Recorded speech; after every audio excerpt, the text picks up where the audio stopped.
एक समय की बात है। एक घने जंगल के अंदर बड़ा सा तालाब था। उस तालाब में बहुत सारी मछलियां रहती थी, जिनमें से 3 मछलियां एक दूसरे की पक्की दोस्ती थी।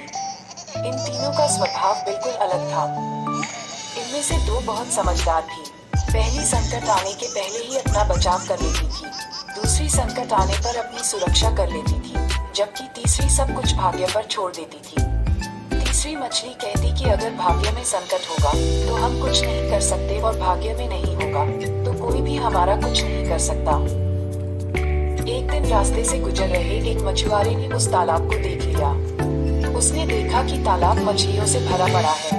उसने तुरंत अपने बाकी साथियों को इस बारे में बताया। मछुआरे और उसके साथियों ने अगली सुबह यहाँ आने और उन मछलियों को पकड़ने का फैसला किया, लेकिन मछली ने मछुआरे और उसके साथियों के बीच की बातचीत सुन ली थी। उसने तुरंत तालाब में रहने वाली सभी मछलियों को इकट्ठा किया और सारी बात बता दी।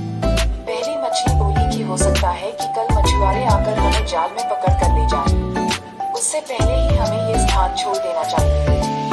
तभी तीसरे नंबर की मछली बोली कि अगर वो कल नहीं आए तो ये हमारा घर है, हम कैसे इसे छोड़कर जा सकते हैं। अगर भाग्य में लिखा होगा तो हम कहीं भी हो मारे जाएंगे, और नहीं लिखा होगा तो हमें कुछ नहीं होगा।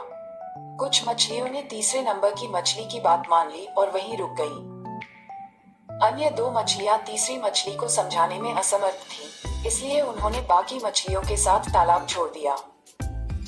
अगले दिन मछुआरे और उसके साथियों ने अपना जाल डाला। जो मछलियां रह गई थी वे सभी पकड़ी गईं। जो मछलियां भाग गई थी उन सभी की जान बच गई, और जो तालाब में रुक गई थी वे सभी मछुआरों के द्वारा पकड़ ली गई। मछुआरे ने उन्हें एक टोकरे में डाल दिया, जहां सभी तड़प तड़प के मर गई। कहानी से सीख, हमें कभी भी भाग्य के भरोसे नहीं रहना चाहिए। संकट आने के पहले ही उसे दूर करने का उपाय सोचकर रखना चाहिए।